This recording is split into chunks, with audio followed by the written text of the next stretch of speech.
Hi, myself Dr. Nitin, and today we are going to discuss the last unit of EMI subject, EMI Electronics Measurement and Instrumentation subject, जिसके अंदर एक काफ़ी important question है जो कि wireless communication के अंदर भी बैठता है, साथ साथ अपने पास में EMI के अंदर भी आता है, जिसका नाम है अपने पास में FDM और TDM।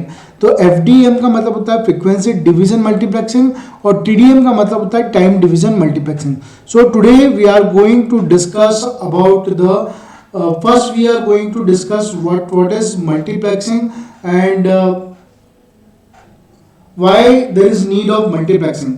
सो मल्टीप्लेक्सिंग की क्यों जरूरत पड़ी अपने पास में, कि हमारे पास में क्या होता है कि कभी कभी जो सिग्नल जो ट्रैवल कर रहा होता है कम्युनिकेशन चैनल के अंदर, उसकी बैंडविड्थ कम होती है और जो ट्रांसमिशन मीडिया है उसकी बैंडविड्थ क्या होती है, ज़्यादा होती है। तो उस केस में दोनों एक दूसरे से मैच नहीं हो पाते हैं। तो वो मैचिंग करने के लिए अपन क्या करते हैं, अपने पास में मल्टीप्लेक्सिंग का यूज़ करते हैं। उसको मैच करने के लिए अपन मल्टीप्लेक्सिंग का यूज़ कर सकते हैं। सो अगर सिंपल वर्ड्स में अगर बात करें अपने पास में कि व्हाट इज मल्टीप्लेक्सिंग, तो multiplexing is used in case where the signal of lower bandwidth, कौन सा, signal of lower bandwidth and the transmitting medium is a higher bandwidth है। सिग्नल लोअर बैंडविड्थ का है लेकिन ट्रांसमिशन मीडिया क्या है, higher bandwidth का है। तो in this case the possibility of sending a number of signal is more. तो उस केसेस में अपने पास में क्या है, नंबर ऑफ सिग्नल्स को अपन क्या ज़्यादा भेज सकते हैं। और in this the signal are combined into one and are sent over a link that has a greater bandwidth of a media than the communication mode है। तो ये आपको समझ में आया होगा कि मल्टीप्लेक्सिंग क्या होता है अपने पास में, कि सिग्नल ऑफ लोअर बैंडविड्थ और ट्रांसमिशन मीडियम जिसके पास हायर बैंडविड्थ है उनको एक ही चैनल के ऊपर अगर अपन बांध के या भेजे तो उसको अपन क्या बोलते हैं अपने पास में, मल्टीप्लेक्सिंग बोलते हैं। अब मल्टीप्लेक्सिंग को अगर मैं बात करूं तो टू टाइप की मल्टीप्लेक्सिंग है मेरे पास में। एक है मेरे पास में फ्रीक्वेंसी डिवीजन मल्टीप्लेक्सिंग और दूसरी जो है वो क्या है अपने पास में, time division multiplexing.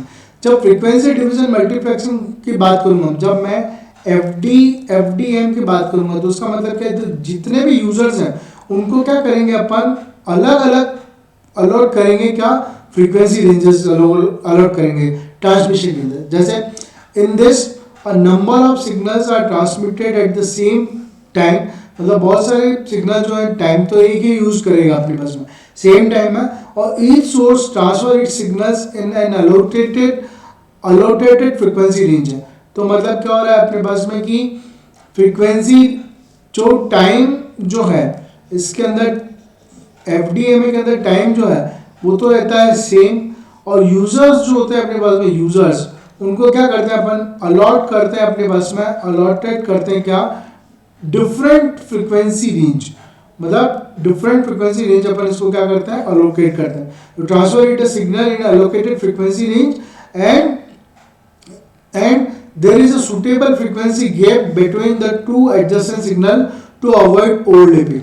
Overlapping avoid करने के लिए मतलब क्या होगा, मेरे पास में अगर कोई चैनल एक कोई मेरे पास में 1 है फ्रीक्वेंसी, ठीक है, और ये मेरे पास में सेकंड फ्रीक्वेंसी, तो इन 1 और सेकंड फ्रीक्वेंसी के बीच में मुझे क्या करना पड़ेगा, एक गार्ड बैंड यूज करना पड़ेगा, ये GAUARD गार्ड बैंड यूज करना पड़ेगा, ताकि दो एडजेसेंट सिग्नल जो हैं उनके बीच में अपने पास में ओवरलैपिंग नहीं हो। और ये क्या हो रहा है, गैप जो है वो क्या है अपने पास में,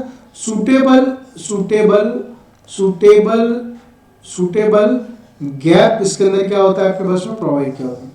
यहाँ तक बात समझ में आई। यहाँ पर आप क्या करोगे, फ्रीक्वेंसी डिवीजन मल्टीप्लेक्सिंग के अंदर फर्स्ट पॉइंट आपका ये हो गया कि जिसके अंदर अपने पास क्या है, सेम टाइम के अंदर जो भी signals, number of signals transmit होंगे वो सेम टाइम में ट्रांसमिट होंगे और सबको अलग अलग फ्रीक्वेंसी एलोकेट की हुई है अपने पास। Since the signal are transmitted in an allotted frequency, so this decreases the probability of collision। तो अलग अलग सिग्नल दे रखा है, जैसे मान लो किसी को F1 दिया है, किसी को मान लो F2 दे रखा है, तो सबको अलग अलग फ्रीक्वेंसी दे रखी है, तो कॉलिजन की जो प्रॉब्लम है वो अपने पास में अवॉइड हो सकती है। The frequency spectrum is divided into several logical channels हैं in which every user feel that they possess a particular bandwidth,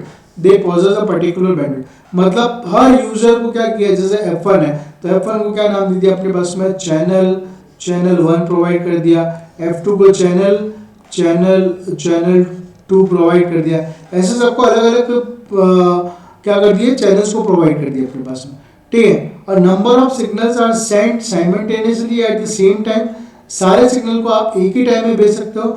allocating separate frequency bands और चैनल्स टू ईच है, मेनली कहाँ पर यूज होता है अपने पास में, जब एफडीएम की बात होती है, फ्रीक्वेंसी डिवीजन मल्टीप्लेक्सिंग की जब बात होती है, तो ये मेनली यूज होता है अपने पास में रेडियो कम्युनिकेशन और टीवी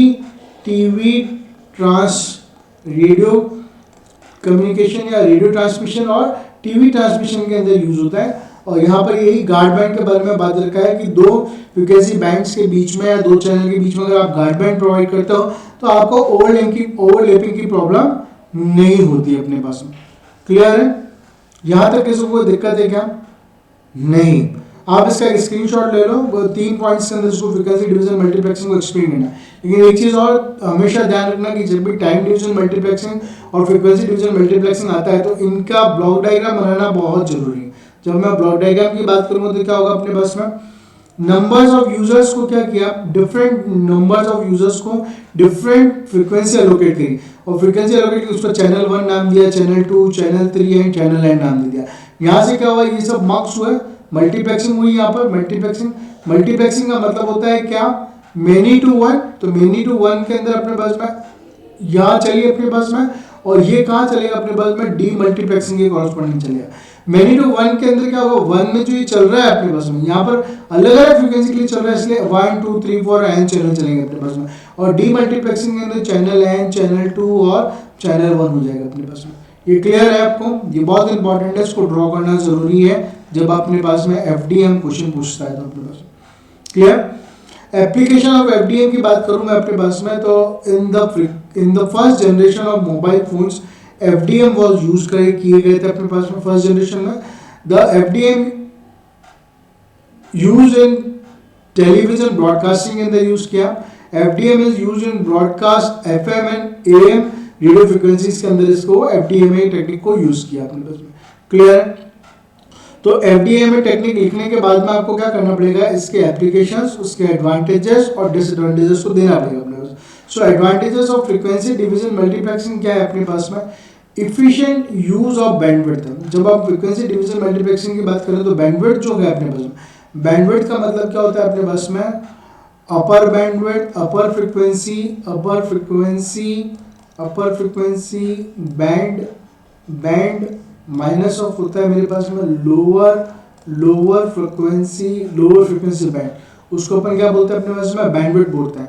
तो इफिशिएंट यूज होता है बैंडविड्थ का अपने पास में। क्यों? क्योंकि हर यूजर को क्या कर रखा है, अलग अलग अलाउस कर रखा है multiple signal to transmit over a single communication channel which can be lead a more efficient use of available bandwidth है। तो अलग अलग अलॉटमेंट कर दिए चैनल और सिंगल कम्युनिकेशन चैनल के ऊपर जा सक रहा है अपने पास में, ठीक है। No time synchronization required, time synchronization की इसमें रिक्वायरमेंट नहीं है। FDM does not requires a precise time synchronization between the transmitting and receiving devices, making it easier to implement. ऐसा नहीं है कि T1 पर ये चीज़ चलेगी और वो जाकर सिंक्रोनस होकर T2 रिसीवर पे, T1 पे ही वो चीज़ जाए अपने पास में। तो टाइम सिंक्रोनाइजेशन ये बहुत इंपॉर्टेंट है कि no time synchronization is required. Low implementation cost है क्योंकि रिलेटिवली एफडीएम जो है वो क्या है अपने पास में, सिंपल है। एफडीएम जो है वो क्या होता है, रिलेटिवली सिंपल है, सिंपल टेक्निक्स है that does not require sophisticated hardware, मतलब इतना भारी हार्डवेयर और सॉफ्टवेयर की इसमें जरूरत नहीं होती है। तो ये इजीली अपने पास में बन जाता है और इट मेक इजी और लेस एक्सपेंसिव टू इम्प्लीमेंट होता है अपने पास। यहाँ तक क्लियर है?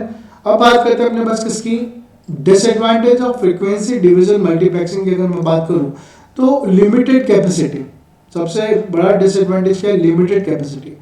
FDM is limited in terms of numbers of signals that can be transmitted over a single communication channel, मतलब एक ही कम्युनिकेशन चैनल के ऊपर नंबर्स ऑफ सिग्नल्स को लिमिटेड है, ज़्यादा नहीं भेज सकते अपने पास में। which can be disadvantage in application where the large number of signal needed to be transmitted है, जहाँ पर ज़्यादा सिग्नल ट्रांसमिटेड करने हैं वहाँ पर ये टेक्निक काम नहीं आएगी। सेकेंड इज इंटरफेरेंस, तो क्या कुछ तो होगा, अगर कोई नियर बाय फ्रिक्वेंसी है, नियर बाय फ्रिक्वेंसी है तो वो क्या होगा कि थोड़ा बहुत तो उसको क्या करेगा, इंटरफेरेंस करेगा अपने पास में। डिफिकल्ट इन असाइनिंग फ्रीक्वेंसीज है, FDM requires a careful assignment of frequencies to a different signals to avoid interference, मतलब चैनल 1 चैनल 2 बहुत केयरफुली आपको असाइन करना पड़ेगा, वरना क्या होगा, इंटरफेरेंस की प्रॉब्लम हो जाएगी, which can be a complex and time consuming process, मतलब इसको फिल्टर करना फिर अपने आप में बहुत ही टाइम कंज्यूमिंग प्रोसेस हो जाएगा अपने पास में। क्लियर है? तो मेरे हिसाब से आप लोगों को एफडीएम जो क्या है अपने बस में, एफडीएम क्या है उसके बारे में आपको थोड़ी अच्छी नॉलेज हो गई होगी, और बहुत इजी क्वेश्चन है। इजी क्वेश्चंस को स्टार्ट करते हुए अपन क्या करेंगे, एक यूनिट कवर कर लेंगे अपनी बस में, जिसके अंदर एफडीएम के बारे में बताया कि एफडीएम में क्या है, जो कि टाइम के ऊपर डिपेंडेंट नहीं रहता है अपने बस में, टाइम सिंक्रोनस नहीं रहता है, आप नंबर ऑफ चैनल्स को एक ही चैनल पाथ के ऊपर भेज सकते हैं। एफडीएम जो है वो अपने पास में रेडियो ट्रांसमिशन और टीवी ट्रांसमिशन के अंदर बहुत ही इंपॉर्टेंट था। क्लियर है?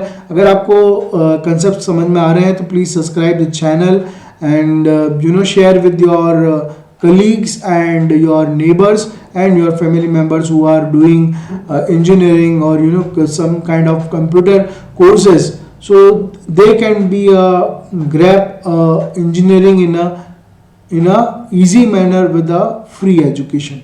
Fine, thank you.